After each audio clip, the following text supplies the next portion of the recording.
ദേവദാരുവിലേക്ക് ഏവർക്കും സ്വാഗതം. സൂര്യഗ്രഹണ സമയത്ത് മന്ത്രജപം ലക്ഷ്യം ഫലം പ്രാപ്തി നൽകുന്ന ഒന്നാണ്. ഈ സമയം പൂജയും മന്ത്രജപവും മറ്റും ചെയ്യുന്ന നമുക്ക് നമ്മുടെ ഉപാസനാശക്തി വർദ്ധിപ്പിക്കാനായിട്ട് വളരെയധികം പ്രയോജനപ്പെടുന്ന ഒരു സമയമാണ്. ഈ ഉപാസനയ്ക്ക് ഏറ്റവും മികച്ച സമയങ്ങളിലൊന്നാണ് സൂര്യഗ്രഹണം.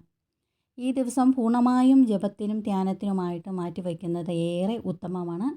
ഗ്രഹണ സമയത്ത് സൂര്യഗ്രഹണത്തിന് അല്ലെങ്കിൽ സൂര്യൻ്റെ ആ കിരണങ്ങൾ ഭൂമിയിൽ പതിക്കുമ്പോൾ പ്രകൃതിയിൽ ചില മാറ്റങ്ങളൊക്കെ വരുമെന്നാണ് ശാസ്ത്രം പറയുന്നത്.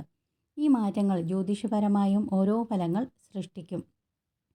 സൂര്യഗ്രഹണ സമയത്ത് ഏത് മന്ത്രങ്ങളായിക്കൊള്ളട്ടെ, അത് ഒരു തവണ ജപിച്ചാൽ ലക്ഷം തവണ ജപിക്കുന്നതിൻ്റെ ഫലമാണ് ലഭിക്കുക. ഓം നമഃ ശിവായ, ആദിത്യ ഹൃദയമന്ത്രം എന്നിവ ജപിക്കുന്നതായിരിക്കും ഏറ്റവും ഉത്തമം.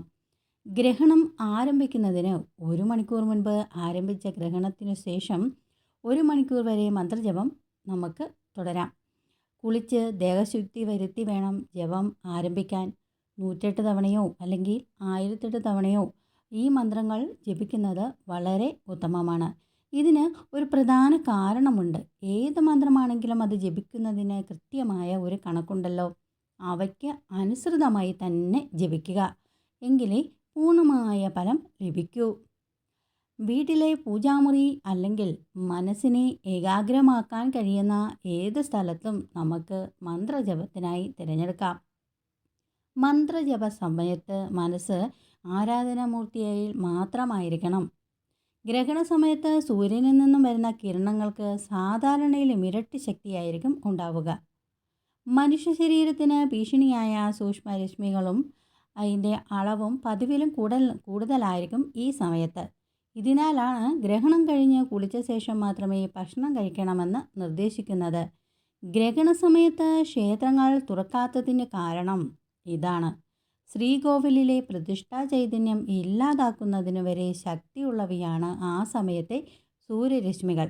ഗ്രഹണം കഴിഞ്ഞ് അടിച്ച് തളിച്ച് പുണ്യാക ശുദ്ധിയും വരുത്തിയ ശേഷം മാത്രമാണ് ക്ഷേത്രങ്ങൾ ദർശനത്തിനായിട്ട് തുറക്കുക.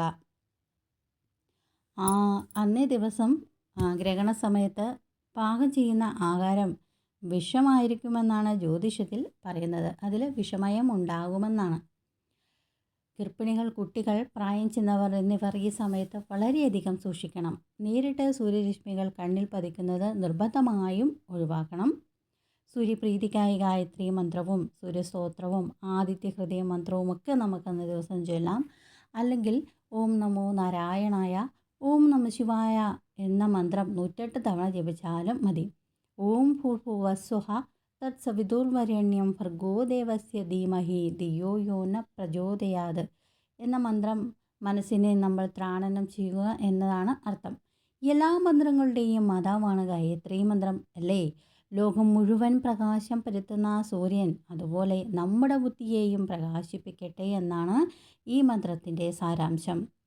വിശ്വാമിത്ര മഹർഷിയാണ് ഗായത്രി മന്ത്രത്തിൻ്റെ സൃഷ്ടാവ് എന്നാണ് കരുതപ്പെടുന്നത്. അപ്പോൾ ഈ മന്ത്രങ്ങളൊക്കെ ചൊല്ലി, ആദിത്യ ഹൃദയ മന്ത്രവും ഒക്കെ ചൊല്ലി, അതായത് സന്താപനാശകാരായ നമോ നമഃ എന്ന് തുടങ്ങുന്ന ആദിത്യ ഹൃദയ മന്ത്രം ചൊല്ലുക. ഇത് അധ്യാത്മരാമായണം യുദ്ധകാണ്ഡത്തിലെ ഒരു പ്രധാനപ്പെട്ട ഭാഗമാണ്. ശത്രുക്ഷയം വരുത്തുന്നതിനും അഗസ്ത്യമുനി ശ്രീരാമദേവന് ഉപദേശിച്ച മന്ത്രമാണ് ആദിത്യ ഹൃദയ മന്ത്രം. ആപത്തിലും ഭയത്തിലും സൂര്യകീർത്തനം ചൊല്ലുന്നവർക്ക് രക്ഷ ലഭിക്കുമെന്നാണ് സ്തോത്രത്തിൻ്റെ ഫലശ്രുതി. അപ്പോൾ ഈ മന്ത്രങ്ങളൊക്കെ ചൊല്ലി സൂര്യഗ്രഹണ സമയത്ത് നാം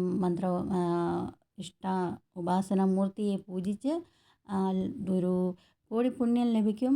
ആഗ്രഹ സാഫല്യമാണ്. സൂര്യഗ്രഹണത്തെ സമയത്തെ ഒരു മന്ത്രജപത്തിന് ലക്ഷം ഫലമാണ്. ഏവരും ശ്രദ്ധിക്കുക.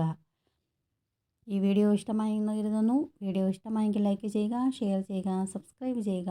അതോടൊപ്പം ഞാനിടുന്ന ഓരോ വീഡിയോയും ലഭിക്കുന്നതിന് ബെല്ലൈക്കൺ കൂടി ഒന്ന് സ്പർശിക്കുക. അടുത്ത ഒരു വീഡിയോയിൽ വരെ നന്ദി, നമസ്കാരം.